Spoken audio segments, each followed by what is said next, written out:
So hello, welcome to a new video. Absolutely unoriginal. My favorites of these quarantine. Not only the favorites of these quarantine, but also my all-time favorites. From makeup to video games to TV shows to even activities that I've been enjoying doing indoors. So let's go with makeup. There's three things that are absolutely primordial. I don't know if that word exists in English. Important if I decide to put some makeup on, especially this one. It's just a liquid lipstick from NYX. Every single time I get out of bed and I'm like, I look like I just woke up and I need to go into like a call or I need to present myself to someone. Usually I pop this in and I'm in my head, I already feel like, you know, I don't look so bad. The second one, I showed it in the makeup video as well, is the Lancome Skin Feels Good Hydrating Skin Tint. It's not even, how you call it? God, the freaking mud that you put in your face. No,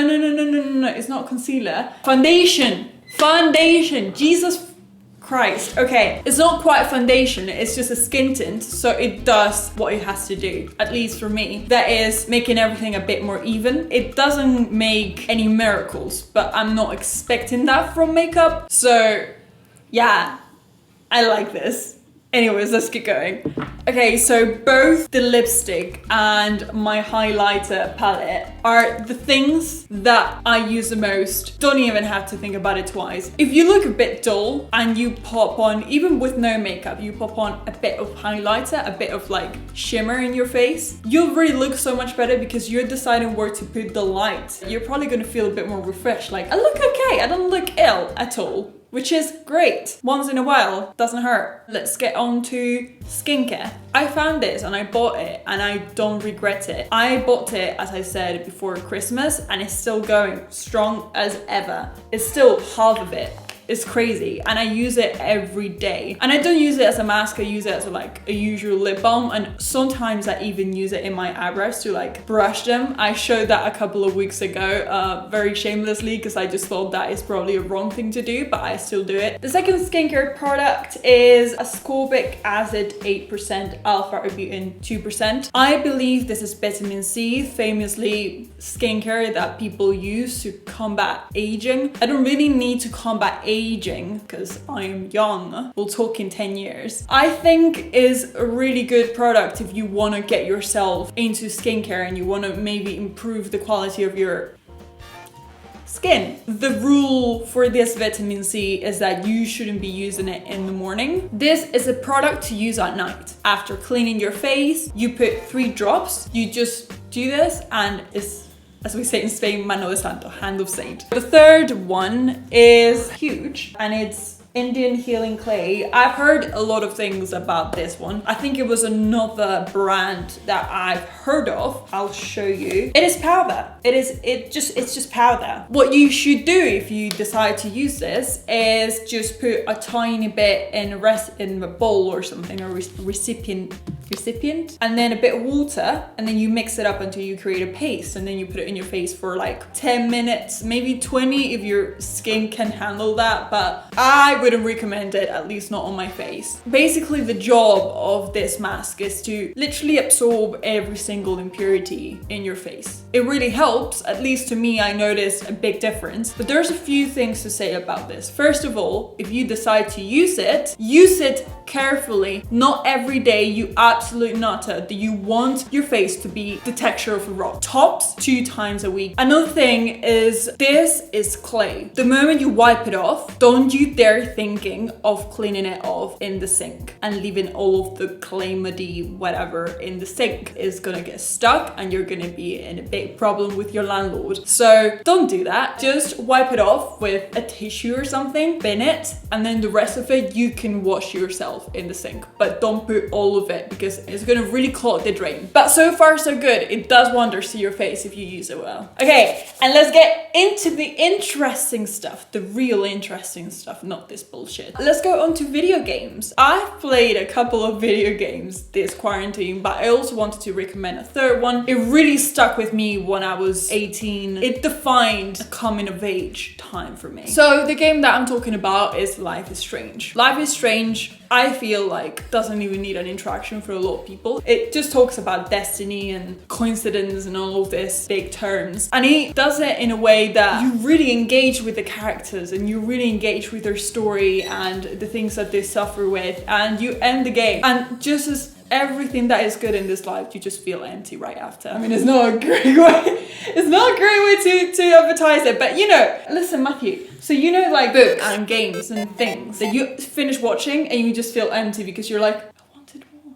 I am not ready to say goodbye. That's what I mean. The second one, and this one I've played really recently, is called Gris. I was feeling a bit down one of these past days, and Matt was trying to be a nice boyfriend and was like, I'm gonna buy it to you so you can have some fun. And I started playing it and it felt really calming, like I was almost meditating. I heard the music, the soundtrack, which is beautiful, and the visuals that are stunning beyond measure. Like I can't even begin to explain how the hell are people so talented out there.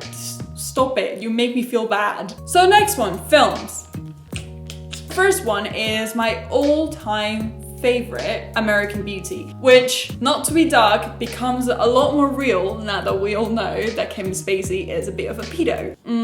I feel like American Beauty doesn't need introduction. The theme that it encompasses, right, that it talks about is this man and his very lonely and closed life and his wishes of being a representation of the better things that he's learned that are better through society. The thing that got me in, I was like, this is officially my favorite film ever, is that me as a video editor that works video editing, knowing that this film was an absolutely different film before editing, and then they had to completely reconstruct it through the editors, and it just became what it is now because of that. It blows my mind, and he talks so well about the power of editing. So the second one is Captain Fantastic. Do you want to say anything about Captain Fantastic, Matthew? Pick your head. Now, talk. Captain Fantastic is about a family who are living in the middle of nowhere in the woods. It's a great theme for now. Yeah, one father who's looking after, I think, 5 or 6 kids, and they're faced with a dilemma at the beginning of the film, and they've got to go back into society to deal with this problem. Should we all be living in the woods, living a bit more peacefully? It sounds like an amazing option right now. It's got Arbutin in it, Viggo Mortensen. Bye. Oh, we're done with films. Okay. Let's get on to TV shows. The first one is super lighthearted for people that are, you know, willing to give it a try. If you're just eating some dinner and you don't want to think much, you don't want anything too deep, not anything that is trying to be too funny. It's called 100 Humans, Questions Answered, which is basically just a few scientific experiments on humans, on 100 humans, and it just treats different social questions. It's really funny, but not to the point where you're just like, cringe. It's almost like YouTube style. Next one is Unorthodox. This one is not lightweight. It is a limited series in Netflix. It talks about the story of a girl that runs away from her Orthodox community in New York. She flies to Berlin, and it's all about how she tries to reconstruct her life after a community and a society that she grew up with that told her throughout her entire life that she was a baby making machine. She has no studies. She's never touched the internet. Well, it's really interesting to see the journey of this girl, and it's also based on a real story. Not that that makes it better, but probably makes it more interesting because you know that it's not fiction. It's very much real. The third one is a show that Matt and I have been watching called Race Across the World. It is a British show, it's in the BBC, and it's just basically an adventure show. And it's just a bunch of people doing a race. No airports, no planes, nothing that flies. They have to go through train, through car, through taxis, walking. And the first one that gets there gets 20 grand. And you sort of get really deep into who they are, and you know, just as trouble usually does, and the real trouble, not the trouble that is touristy, it shows the worst and the best of people, and I think that is always interesting to see. Go check it out. The last one is called Tales from the Loop. I've started watching it for the sole purpose of maybe recommending it here if I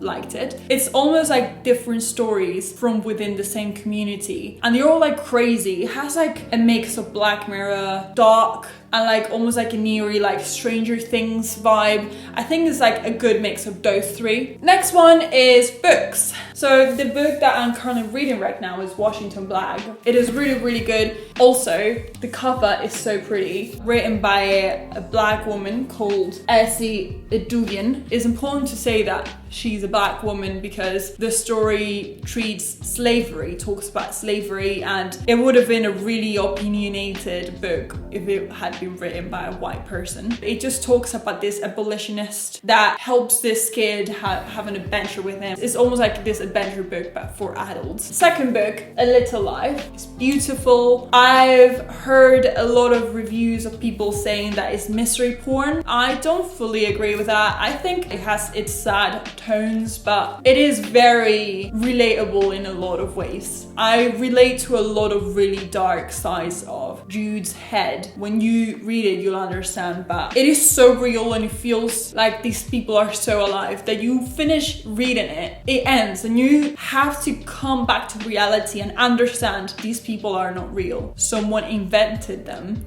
for a book. And it's heartbreak, and it's almost like grief. You go through a stage of grief during a few days. And then Matthew wants to recommend a book that I will very soon read. He wants to recommend Meditations. Oh my god, you look huge next to me. By Marcus Aurelius. Marky boy. Now explain why. Marcus Aurelius was a Roman emperor, and during his leadership he wrote private notes to himself that he didn't intend to be published. So they were a diary, essentially. And they were his kind of philosophies on how someone should live. And it had been on my kind of radar for a while because people kept mentioning Stoicism, which is the kind of category of philosophy that he falls into, as a relevant and interesting kind of filter on your way to solve problems and live. Kind of simplifies what matters and what doesn't.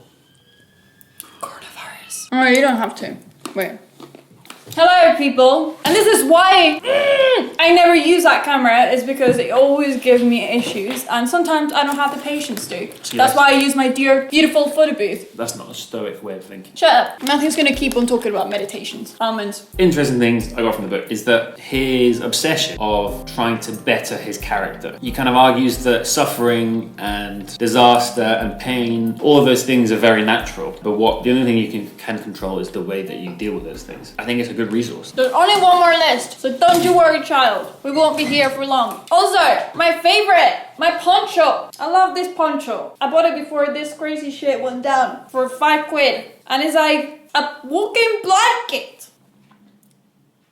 Okay, now I take it off because it's hot. My 3 top activities right now are 1, dancing with earphones on. My friend Victor, hello Victor, I know you're watching this, told me the views are going down on Spotify because people are not going outside, and usually you listen to music from A destination to Z destination. And I was just like, I don't listen to music every day of my fucking life. Whatever I'm doing, I just do. It's fun. The second one, I've been learning how to do braids. Yesterday was my first day of learning, and I did some little bits and bobs. I learned about hair pumps, hair bumps, I don't know, the things that you put in your hair to make this more voluminous. I've discovered a whole new world with it. I'm so excited to be learning because I've had my short hair for a very long time because I just don't know how to deal with my hair. I don't really know how to take care of it, and maybe if I braid it a bit and I learn some little tricks, it might look a bit better and I might look a bit more pulled together. I don't necessarily exude feminine vibes. I'm a messy bitch, okay? I'm a messy bitch. Maybe making braids would be a really cool thing to learn.